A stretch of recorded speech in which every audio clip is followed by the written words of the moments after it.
Tonight's mission is codenamed Project Jennifer. Mythes et complots avec Christian Page. Christian Page, comment vas-tu? Très bien. Bon, excellent. Ça aurait été mieux sans la neige. Ah ben là, prends un numéro, mets-toi en ligne. Cette semaine, on parle de quoi? On va parler de l'utilisation de sujets un peu mystérieux par les autorités pour en faire des paravents. Et puis on a commencé, donc, on a entendu ce petit jingle quasiment au début, donc une musique avec un fond de sous-marin. Non, ce n'était pas Echo de Pink Floyd, mais c'était un écho sonore, effectivement, parce que, oui, le gouvernement américain, de temps à autre, et en fait les gouvernements du monde, pas seulement le gouvernement américain, vont de temps à autre, pour manipuler un peu l'opinion publique, se cacher derrière des paravents pour dissimuler des actions un peu plus illicites. Et dans le domaine de l'étrange et du paranormal, ce fut fait aussi. Mais on va commencer avec un exemple beaucoup plus terrestre, là, pour que les gens un peu comprennent de quoi il est question. En 1972, par exemple, la CIA a approché les entreprises de Howard Hughes, la Hughes Enterprises. On sait que les Hughes est bien connu là, depuis le film L'Aviateur. C'est un milliardaire qui a fait fortune dans l'exploration minière, mais qui également s'est intéressé au cinéma, à l'aviation, etc. Donc, en 1972, la CIA le contacte et ils veulent affréter l'un de ses navires parce qu'en 1968, les Soviétiques ont perdu un sous-marin au large d'Hawaï. Et les Américains ont réussi à le localiser. Alors là, ils veulent le récupérer. Et comme les années se sont écoulées, on se dit que les Russes ne seront pas trop à cheval sur l'histoire. Et enfin, ils ont à peu près oublié l'affaire. Donc, on va affréter un des navires de Howard Hughes, le Glomar Explorer. On va le transformer de façon à ce que la cale puisse s'ouvrir. Et puis là, on va se placer au-dessus du sous-marin. Donc, ils vont mettre 2 ans à peu près pour organiser l'opération. Et puis, à l'été 74, la CIA, sous prétexte, en fait, sous la couverture des Hughes Enterprises, vont se rendre sur place, vont ouvrir les cales du navire, faire descendre des grappins pour s'emparer de ce sous-marin, un K-129. Et au moment du remontage, malheureusement, l'un des grappins va se briser et le sous-marin va se briser lui-même en deux. Les Américains ne vont récupérer que la partie avant du sous-marin et les torpilles, malheureusement, et les livres de code qui étaient placés dans la partie arrière du sous-marin seront perdus. Mais ce qui est intéressant ici, on voit sous cette couverture de prétendre que les entreprises de Howard Hughes faisaient de la prospection en haute mer, les Américains, en fait la CIA en coulisses, essayaient de récupérer l'un des sous-marins russes. Donc on voit, c'est ce genre un peu de manipulation de l'information, une sorte de paravent. Ça s'est produit dans ce cadre-là, mais également les extraterrestres, les ovnis y ont passé aussi. Et ce qui m'amène à te parler de l'histoire probablement la plus complexe de toute l'histoire de l'ufologie. Alors, on va essayer d'y aller progressivement. La plus complexe. Ah oui? Ça se passe en Espagne. J'y suis allé moi-même. J'ai passé un petit bout de temps là-bas. J'ai essayé d'enquêter sur cette histoire-là. Je n'ai pas tous les tenants et aboutissants de l'histoire. Il y aura sûrement des questions qui ne seront jamais répondues. Mais enfin, je connais assez bien l'histoire pour en parler là, de long en large. Malheureusement, pour ceux qui la connaissent aussi, je devrais faire les coins ronds parce qu'il faudrait 2 heures pour passer au travers du matériel. Mais on va essayer de résumer ça un peu. Notre histoire commence, pour le grand public, l'histoire commence en 1990. Il y a un scientifique français, Jean-Pierre Petit. Donc, qui est-il, ce Jean-Pierre Petit? C'est important de prendre quelques instants pour décrire le personnage. C'est un scientifique de renom. Il est attaché en France au Centre national de la recherche. C'est un savant de à peu près tous les niveaux. On le connaît, il est considéré comme l'un des pères de la propulsion par magnéto-hydrodynamisme. Donc, la propulsion magnétique, si tu peux, pour faire simple un peu. Tu sais, ces fameux TGV, par exemple, au Japon, qui circulent sur un rail par sustentation magnétique. Donc, Jean-Pierre Petit a œuvré dans ce domaine-là. Il est considéré comme l'un des pionniers là-dedans. Ensuite de ça, Petit a également publié des travaux sur la cosmologie et en particulier sur l'antimatière. Parce qu'il existe dans le courant, dans la philosophie actuelle de la physique quantique, l'idée que chaque particule de matière créée doit entraîner la création d'une particule d'antimatière égale. Malheureusement, quand on regarde dans l'univers, on n'a pas ces particules d'antimatière. Alors, il existe encore là un courant en astrophysique qui voudrait que l'univers, on ne parlait pas d'un univers, mais de multivers, donc plusieurs univers entrelacés et peut-être même de d'autres dimensions. Je sais que ça peut paraître être de la science-fiction, mais crois-moi, Benoît, c'est un discours qui se tient dans les hautes sphères de l'astrophysique et de la physique quantique. J'ai rien dit. Non, mais je t'obstine pas, là. Non, mais évidemment, il y a des gens qui vont entendre ça, puis il y a peut-être on va dire, hey, wow, on parle d'autres univers, d'autres dimensions, mais des scientifiques, par exemple, comme Michio Kaku, qui est considéré un peu comme, c'est un scientifique japonais qui travaille à New York, qui enseigne à l'Université de New York, qui est considéré un peu comme le Albert Einstein de l'heure. Et Kaku a publié un ouvrage qui s'appelle Hyperspace, dans lequel il soutient qu'on peut faire des modèles théoriques jusqu'à 10 ou 11 dimensions de notre propre univers. Donc, nous, on n'en connaît que 3, 4, si on inclut le temps. Donc, difficile d'imaginer à quoi pourrait ressembler un univers à 5, 6 ou 7 dimensions. Bref, j'en reviens à Jean-Pierre Petit. Il a publié des ouvrages en cosmologie en disant, voici, on n'a pas cette antimatière qui devrait se découler de la matière. Alors, où est-elle? Alors, Petit suppose qu'elle est passée dans un autre univers et il a écrit un ouvrage assez intéressant qui s'appelle « On a perdu la moitié de l'univers ». Bref, tout ça pour te dire qui est un peu le personnage de Jean-Pierre Petit. Ce n'est pas un individu là qui, c'est pas un itinérant, c'est un scientifique de grand renom, c'est un homme équilibré. Tu comprends? Donc on voit le personnage. En 90, Jean-Pierre Petit publie un ouvrage qui s'intitule Enquête sur des extraterrestres qui sont déjà parmi nous. Alors ça choque un peu, un scientifique de ce calibre. Et Petit va même plus loin et dit que certaines de ses découvertes scientifiques trouvent leur inspiration dans des courriers humides. Dans des quoi? Qu'est-ce que c'est que ces courriers humides? Alors là, flashback, retour dans le temps. OK. Les courriers humides sont des lettres dactylographiées par des extraterrestres. Qu'à voir ton air. Je vois, j'étais sans sceptique. Moi, c'était surtout sustentation, là, sur laquelle je reste, là. Le train japonais, sustentation, ça m'impressionne. Okay, bon. Alors, ces courriers, donc, comment? Les courriers humides. Donc, qu'est-ce que c'est que ces courriers humides? D'où vient humide? Humide, bon, voilà. Ah, humide. Des courriers humides sont faits la liaison. Okay, c'est le courrier humide. Des humides. Bon. D'accord. Qui sont-ils et qu'est-ce que c'est exactement? Oui, alors, j'aimerais savoir. On retourne, là, faut vraiment faire un flashback, recule dans l'histoire, on retourne. On se retrouve en Espagne dans les années 50 à peu près.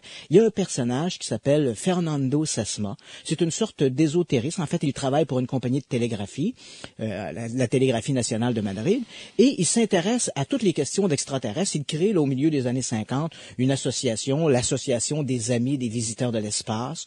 Il parle de toutes sortes d'histoires extraterrestres, ésotériques, tout ça. On pourrait le comparer un peu. Ici au Québec, on a un personnage un peu folklorique comme ça qui est Richard Glenn. Tu te rappelles, le ésotérisme expérimental avec les grandes moustaches, là, bon. T'es allé à son émission, là? Oh, à quelques reprises. C'est pas un garçon très fréquentable, ça? Plus maintenant, dit-on, mais c'est un individu qui était, somme toute, sympathique, gentil, il racontait toutes sortes d'histoires un peu fantaisiques. Il a agressé des enfants. Ouais, c'est sûr que si on tombe dans ça coupe la sympathie. Ouais, ça coupe la sympathie, c'est sûr.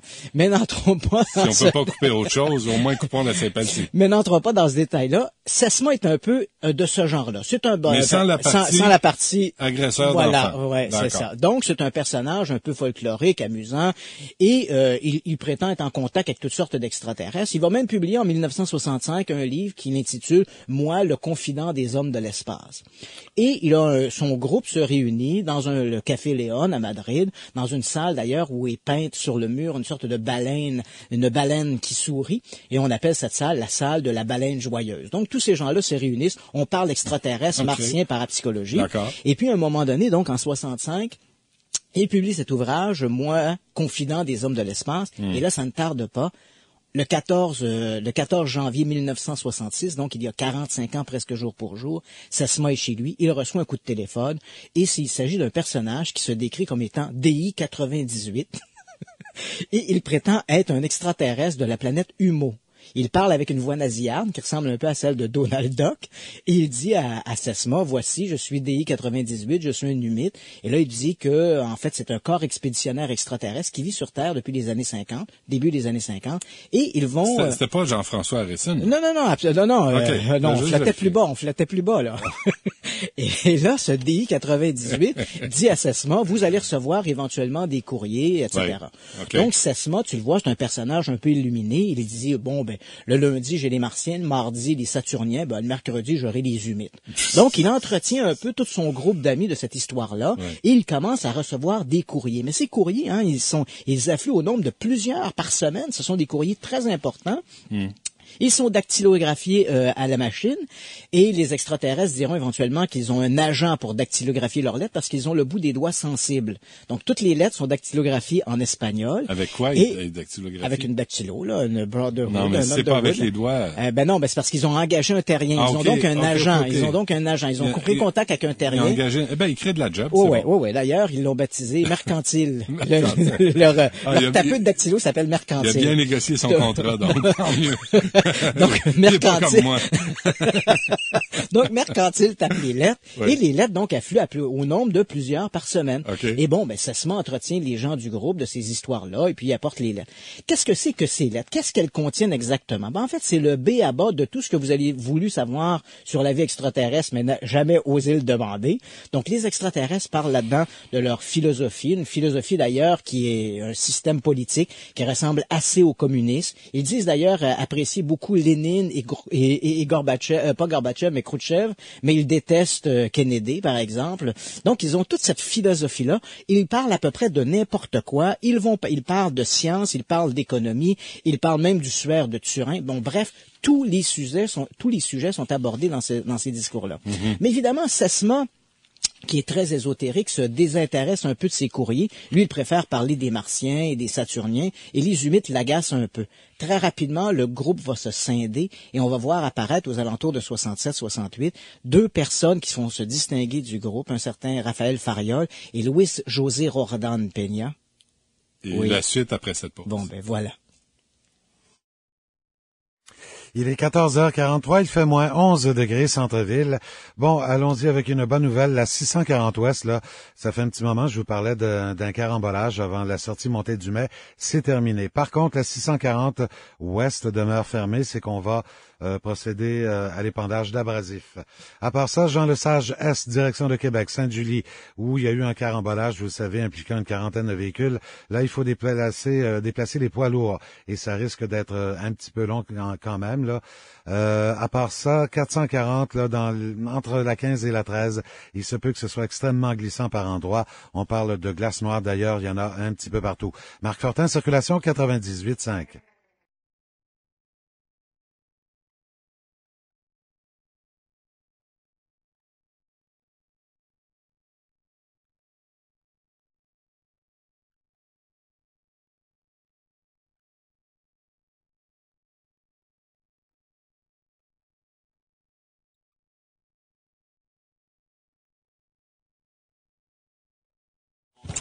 Christian Page, de retour. Là, t'as deux gars, là, qui prennent la relève. Deux gars qui prennent la relève. Et on va essayer de faire vite parce que le temps file, j'y arriverai pas à... Bref, ces deux personnes-là, oui. Un ingénieur et un industriel, vont reprendre un peu le groupe. Et eux, ce qui les intéresse, c'est plutôt le contenu scientifique de ces lettres-là, alors que Sesma, lui, originalement, lui, ce qui l'intéressait, c'est des philosophies un peu ésotériques. Et très rapidement, à travers ce Fariol et Louis-José Roldán Peña, les lettres vont se mettre à circuler dans une espèce de communauté scientifique sous le manteau. Et c'est là qu'elles vont arriver éventuellement sur la table de Jean-Pierre Petit, qui, lui, en lisant ça, va trouver des informations là-dedans, dans des lettres qui parlent de MHD, qui parlent d'univers gémellaire, etc. Et Petit dit, voilà, ça m'inspire, et il va prendre ça, puis il va un peu l'utiliser un peu comme tremplin pour ses théories. Alors, et en 1991, c'est la fin de l'Union soviétique et c'est la fin des Humites aussi. Ils envoient une lettre en disant, c'est 1991, on a fini notre corps expéditionnaire sur Terre, bye bye, on retourne, bye bye la Terre, welcome Humo. C'est fait qu'ils retournent chez eux.